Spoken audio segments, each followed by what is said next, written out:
This strip of dried venison in my hand will keep a man fed for days, and it was made with no electricity, no chemicals, and nothing from a store. But a sporting goods store will sell you a dehydrator the size of a microwave to do what a cotton rope and the Oklahoma wind have done for my people for 10,000 years. Today I'm handing you 25 old survival skills that never got written down. And stay for number 25, because it's sitting in your medicine cabinet right now, and nobody ever told you where it came from. I'm Wes Kingfisher. I'm 64 years old. I'm of Cherokee heritage, and I was raised by my grandmother, Ada Kingfisher, in the hills of eastern Oklahoma, where I still live today. She taught me the plants in the kitchen. My grandfather and my uncles taught me the woods, and 40 years on the powwow trail taught me the rest. From the northern plains to the desert, the old ones taught by voice. So listen close. Every one of these 25 works the same way underneath, the Native American way. Use what the land gives, waste nothing. Work with the season and know why it works, because the old ones always knew why. We start at the meat rack behind me. Number 1, the drying line, those strips of venison, the rabbits, and the split trout hanging on a plain cotton line between two pines. That is a smokehouse with no walls. The old ones cut the meat thin, always with the grain no thicker than your little finger, and hung it high where the wind moves. Sun and moving air pull the water out, and once the water is gone, the meat stops spoiling. Because rot needs water to live. A small fire built upwind drifts smoke across the line, and that smoke is your fly screen and your flavor both. You'll know it's done when a strip cracks as you bend it but doesn't snap clean off. What ruins it is damp. So cut thin, keep the air on it, and if the sky turns, bring it in and finish it beside the fire. Number 2, before you hang meat outside, you'd better know what the sky's planning. And the old ones read tomorrow's weather in tonight's campfire. Watch the smoke. When it climbs straight up into the evening sky, the air pressure is high, and tomorrow will likely hold fair. When the smoke flattens out and hangs low over the creek like a gray blanket, the pressure is falling, and falling pressure walks ahead of rain. My grandfather would stand at the fire, watch that column for a minute, and tell you whether to stretch hides in the morning or mend gear under the porch roof. And I never knew that fire to lie to him. A ring around the moon says the same thing, ice crystals riding high ahead of a front, but the smoke was the tool he trusted. Number 3, dry firewood in the rain. When the ground is soaked, everything lying on it is soaked too, so the old ones never picked their wood up off the dirt. They took the dead branches still hanging on the trees, snapped off at chest height, because a dead branch up in the air has drained itself dry while everything in the leaves has been drinking rain all week. Then find an old pine stump and split into the heart of it. That heavy orange wood in the middle with the sharp turpentine smell is fat wood, pine resin concentrated, where the roots fed the trunk, and it takes a flame soaking wet. Shave a handful of curls, nest them in dry inner bark, and build your fire small and tight. My uncles could have flames standing in a cold January rain before most men got the matches out of the truck. Now what I'm teaching you today is a handful of pages out of a book I put together called The Native American Way. 101 remedies, skills, and recipes from the old ways. The knowledge Ada and the elders of Indian country handed me around 1,000 fires written down plain, step by step, before it's gone. The backyard pharmacy, the teas and salves from Ada's kitchen, wild food by season, fire, shelter, and clean water, and the winter table. It's for anybody who'd rather know how to do these things than pay somebody forever to do them for you. $17, marked down from $47, less than one trip down the pharmacy aisle for knowledge that was 10,000 years in the testing. Now go ahead and grab your phone and open up your camera, the same one you use to take pictures. Point it at that square code on your screen and hold it steady for a second. A little link will pop up. Give it a tap and it will take you straight to the book. And if you are watching on your phone right now, the link is waiting for you right down below in the description. Take your time. There is no rush at all. I'll wait right here. Number 4, a fire you can carry. Matches run out, but an ember doesn't have to. Our people carried fire across whole days of travel inside a bundle. Take a chunk of punky wood, the soft, crumbly heart of a rotten log, light one corner until it glows, and wrap it loose in green bark with dry moss packed around it. Open at one end so it breathes slow. That coal will smolder for hours, rotting in your hand or your pack. And at the evening camp, you tip it into a nest of tinder, blow on it gentle, and flame stands up like it never went out. The whole trick is there. Too much and it burns away by noon. Too little and it dies quiet. So you check on it now and then, the way you'd check on a sleeping baby. Number 5, clean water beside dirty water. A creek after a storm runs brown, but the old ones drank beside it anyway. Walk 3 or 4 feet back from the bank and dig a hole down below the level of the creek. Water seeps in through all that sand and gravel between the creek and your hole, and the ground filters out the mud as it comes, so what rises is clear. Scoop out the first 2 or 3 fillings and let it refill and settle. Then boil it hard, a full rolling boil for a whole minute, 60 seconds at a hard boil, because water can look clear and still make you sick. The ground gets the mud out, and the boiling handles whatever your eyes can't see. Number 6, boiling with no pot. Our people cooked soup for thousands of years before there was a metal pot on this continent, and they did it with rocks. Dig a small pit and line it with a rawhide, or use a tight woven basket or a hollowed log filled with water. Heat fist-sized stones in the fire until they're screaming hot. Lift them out with 2 green sticks and lower them in. 3 or 4 stones will take a couple gallons to a boil, and you keep rotating fresh hot ones in as they cool. One warning, and it matters. Never pull stones out of the creek bed for this. Waterlogged rock holds moisture deep inside, and in a fire that moisture turns to steam, and the rock can burst like a shotgun going off. Dry stones off a high slope every time. Number 7, cattail, the plant I'd teach first. If you learn one wild plant from this whole list, make it the one standing in every ditch and pond edge in America. In spring, the young shoots peel and eat like a mild cucumber. In early summer, the green flower spike steams like corn on the cob, and the gold pollen that follows shakes into a bag and stretches flour for fry bread. Down in the mud, the roots carry a starchy core you can roast in the coals. Now, the identification, because this part is not optional. Harvest only from a stand where you can see last year's brown seed heads, the ones shaped like a corn dog on a stalk. Young cattail blades can be confused with blue flag iris, which will make you good and sick, but iris grows in a flat fan with no round stalk, and it never wears that corn dog head. No seed head, no harvest. And take a few plants from a big stand, never strip it, because that pond has to feed the muskrats and come back next spring. Number 8, the tea that beat scurvy.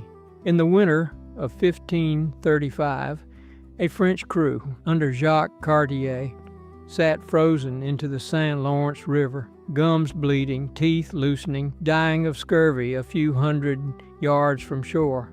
The people of that river showed them a tea steeped from the needles of an evergreen, likely white cedar or white pine. Nobody is certain to this day, and men who had been given up for dead were back on their feet within days. Fresh evergreen needles carry vitamin C, and the old ones drank needle tea all winter without ever needing the word vitamin. A small handful of fresh green pine needles, chopped, steeped 10 minutes in hot water just off the boil. 2 cautions, said Plain. A woman who is expecting leaves pine needle tea alone. And never touch yew, the flat-needled evergreen with the little red berries, because yew is deadly, needle and seed alike. Pine carries its needles in bundles, like little paintbrushes. Learn that difference before you brew anything. And hold on to this story, because number 25 is the same kind of story, and it ends inside your bathroom cabinet. Number 9, pitch glue, the old epoxy. That same pine hands you your glue. Sap weeps from wounds in the bark and hardens into amber lumps you can pick off by hand. Melt them slow in a can beside the fire, never over the flame because pitch light's like gasoline.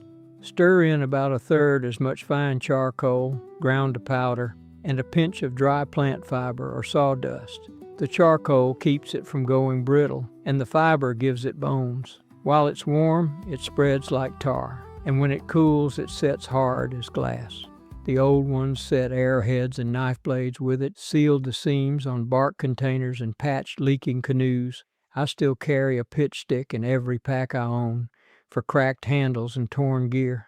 Number 10. String out of a weed. Cordage was life out here, and the best of it grew wild. Dogbane, that chest-high stalk with the reddish stem standing dead in every fence row, come late fall, splits open to ribbons of silky fiber under the bark. Stinging nettle gives the same. Strip the fibers, roll 2 thin bundles together away from you, and let them twist back over each other towards you again and again, feeding in fresh fiber as the ends run thin. That is called a reverse wrap, 2-ply, and a length of it no thicker than kite string will carry a full bucket of water. One thing said plain, dogbane is for your hands, never your mouth. The plant is poison to eat, every part of it, so it stays out of the cook pot. Fish line, bowstrings, lashings, snares, where your state allows them. The old ones walk past nothing useful. Number 11, walking quiet. Watch a fox cross dry leaves and you'll see the whole lesson. The old hunters set the outside edge of the foot down first, rolled onto the ball, and only then let the weight come, with the back leg still holding until the front foot had tested the ground. Anything that starts to crack underfoot, you feel it before it speaks. So you lift and set the foot somewhere else. Eyes stay up and soft, taking in the whole timber instead of your boots, because your feet start reading the ground on their own. It's slow at first, about half your normal pace. Inside a season, it's just how you walk. I've had deer feed past me at 10 steps because I arrive without announcing it. Number 12, telling how old a track is. Any print in creek mud tells you what walked there. The old trackers wanted to know when. A fresh track stands crisp and sharp at the edges, the pressed soil still dark and damp. Give it a few hours of sun and the ridges dry pale and start to crumble. A spider web strung across a deer trail means nothing has come through since the dew fell. Rain marks the page too. If you know it rained at dawn and the track is stamped clean into that rain-smooth mud, then whatever made it passed after sunup. The stride tells you the rest. Short and even, the deer was feeding easy. Long, with dirt kicked out the back of each print, something had already spooked it, and it knew about you long before you knew about it. Number 13, the ash in the corn pot.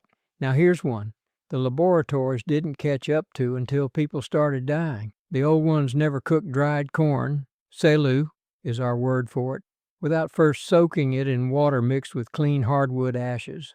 Sounds like superstition. It's chemistry. Corn holds its niacin, one of the B vitamins, locked in a form your body can't use, and the lye in that ash water breaks it loose.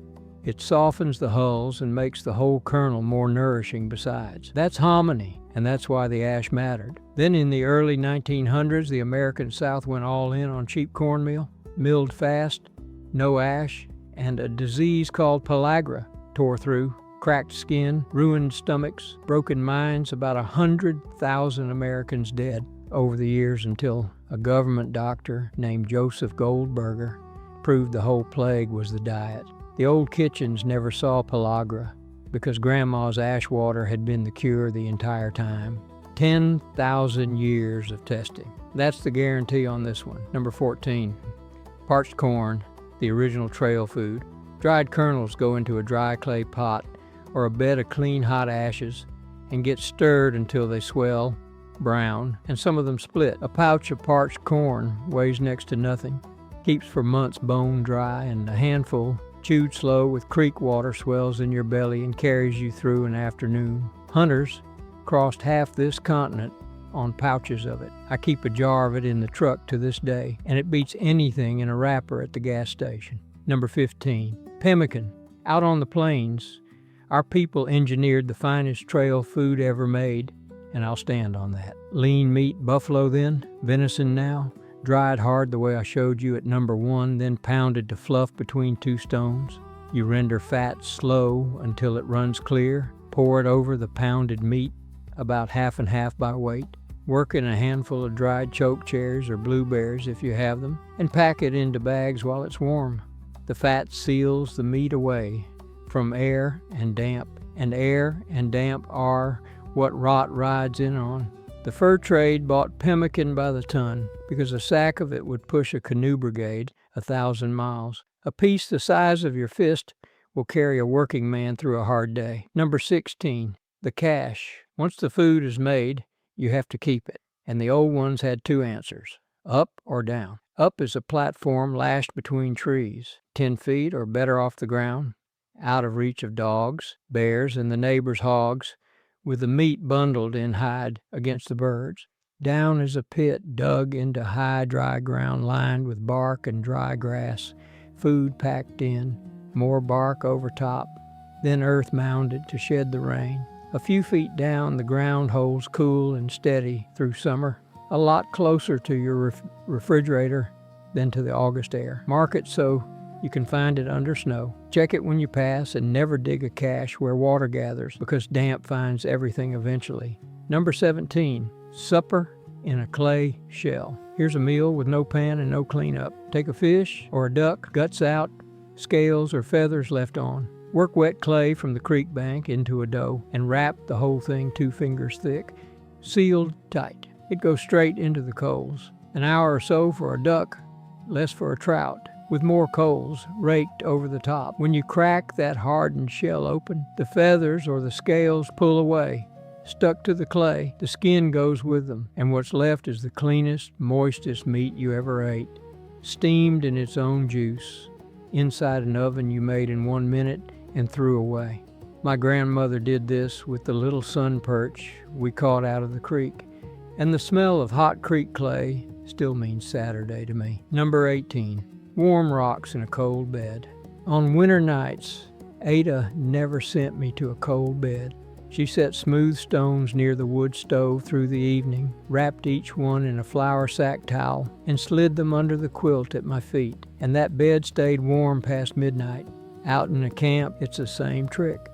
Stones warmed at the edge of the fire, never in the flames, wrapped in wool or a spare shirt, one at your feet and one at the small of your back.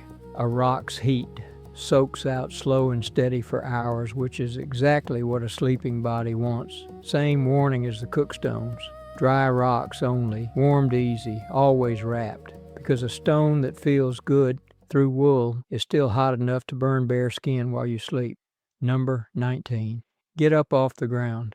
Here's the one that separates a cold night from a dangerous one. The ground is the thief. Cold earth pulls heat out of a lying body faster than the night air ever will, straight through your clothes by contact, and no blanket on top stops what's being stolen from underneath. The old ones slept on a mattress of the land, a foot of dry oak leaves, pine duff, or cut cedar boughs, springy enough that you float on trapped air. Trapped air is the whole secret of warmth in a leaf bed, in a buffalo robe, in a modern parka, all of it. Pile it thicker than looks reasonable, because it packs down to half by morning. A man on bare dirt under 2 blankets shivers all night, while a man on a foot of leaves under 1 blanket sleeps warm. Keep that in your pocket for January. 2 more about fire, and then we head for number 25. And your medicine cabinet, number 20. Make 1 fire heat you twice. A campfire out in the open throws most of its warmth straight up at the stars, so the old ones put a wall behind it. Build the fire an arm's length out from a rock face, or stack a knee-high wall of green logs on the far side, and that wall bounces the heat back across your bed, so you're warm from 2 directions by 1 fire. And for the whole night, quit feeding sticks every hour. Lay 2 dry logs as thick as your thigh side by side, and burn them along their whole length. That is the long fire our people slept beside on the plains in January.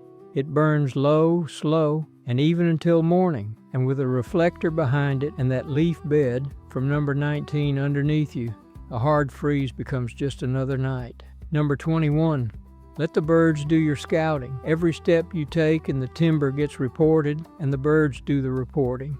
A blue jay screaming, squirrels barking down a ridge. That's an alarm rolling through the trees ahead of whatever is walking, a coyote, a bobcat, a man. Sit still for 15 minutes and the woods forgets you. The songbirds start back up and the squirrels come down. And now, when a wave of jay calls and silence comes sliding towards you along the creek, you know company is coming, and from which direction, long before you see it. The old hunters read that all day without thinking about it, the way you read road signs. Number 22, finding north with no compass. You've heard that moss grows on the north side of trees. In a damp Oklahoma hollow, moss grows on any side of a tree it pleases, and men have walked circles trusting it. The old ways were better. In daylight, push a straight stick upright into open ground and set a pebble on the tip of its shadow. Wait about 20 minutes and set a second pebble where the shadow tip moved to. The line between your two pebbles runs west to east, first pebble west, every time, anywhere in this country. At night, find the Big Dipper and follow the two stars on the outer edge of its cup, up and out, and they point you straight to the North Star, the one star that holds still all night.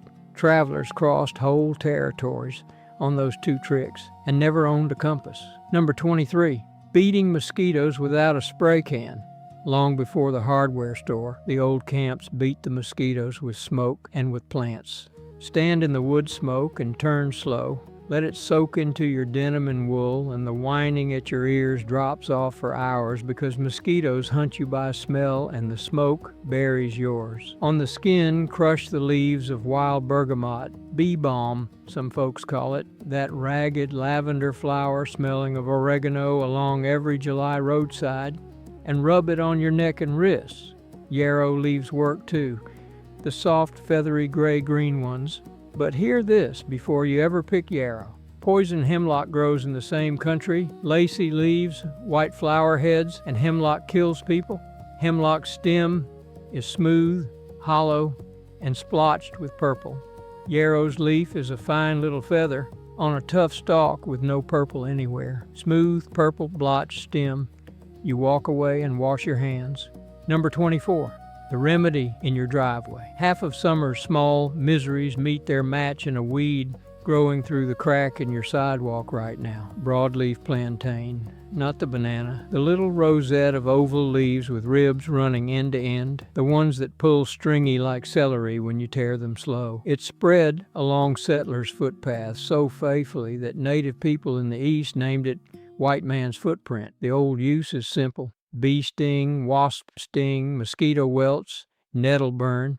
Bruise a clean leaf between your fingers until the juice shows. Press it on the spot and hold it there a while.